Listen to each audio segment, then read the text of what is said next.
盘点上课隐藏零食绝招。你是不是也有同样的经历？一到上课时间，嘴巴就有点馋，不吃点东西，感觉整个人都没精神。烦死了！星期一，每次做数学题都很暴躁，机智的我想到了一个好秘诀，那就是把糖果装进橡皮擦盒子里，就算老师发现也不晓得有机关，吃起来就比下课的香甜。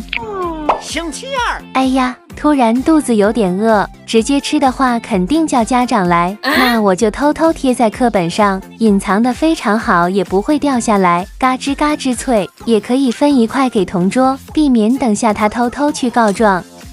星期三，带纸巾去学校，校长应该不会反对吧？那我就把饼干包裹在里面，再卷成一团，塞回袋子里面，假装感冒流鼻涕，抽个纸擦一擦，顺便吃几口，啥事也没发生，哈哈。星期四，喝完的奶茶吸管留起来，贴上美美的手账胶带，一般没人会知道我是哪来干嘛的。借用铅笔的橡皮擦，嘻嘻。最爱吃的巧克力，一颗一颗装下去，没有最好，只有刚刚好，想吃就直接倒出来。